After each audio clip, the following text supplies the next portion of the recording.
राजा शिवाजी हा चित्रपट 2-3 दिवसांपूर्वी मी आणि माझ्या 10 वर्षाच्या मुलाने थिएटरमध्ये जाऊन बघितला आणि लगेच माझे काही प्रियजन मित्र मला विचारायला लागले की अरे रितेश देशमुख हा त्या मूव्हीमध्ये शिवाजी महाराजांच्या भूमिकेमध्ये आहे, तू कसं काय बघू शकलास वगैरे वगैरे.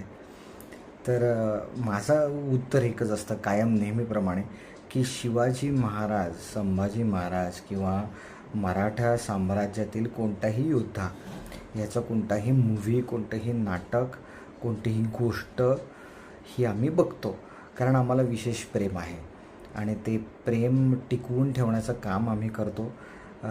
पुढच्या पिढीला हे सांगण्याचा प्रयत्न करतो की आज आपण मोकळा श्वास घेतो आहे, आपल्या लाडक्या देवापुढे आपल्याला दिवा लावण्याचं फ्रीडम आणि स्वातंत्र्य मिळतं आहे.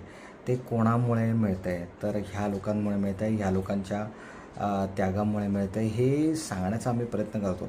मग हे कोण भारी आहे, रितेश देशमुख भारी आहे का नसरुद्दीन शाह भारी आहे शिवाजी महाराजांच्या भूमिकेत, का महेश मांजरेकर भारी आहे, का अजून कोण भारी आहे, आणि ब्लॅक अँड व्हाईटचे चित्रपट किती भारी. ऑफकोर्स ब्लॅक अँड व्हाईट मधील शिवाजी महाराजांचा जो चित्रपट होता, तुकाराम महाराजांचा जो चित्रपट, ह्या सगळ्या चित्रपटांची कंपॅरिझन होणं अशक्य आहे. पण आपलं आत्ताच्या काळामध्ये आपलं काम काय आहे की हा जो इतिहास आहे त्याच्याबद्दल जितकं जास्त आपल्याला आपल्या पुढच्या जनरेशनला अवेअर करता येईल आणि त्यांना त्याच्याबद्दल गोडी निर्माण करता येईल, प्रेम आपुलकी निर्माण करता येईल, तितकी ही टिकवून ठेवणे आणि वाढवणे.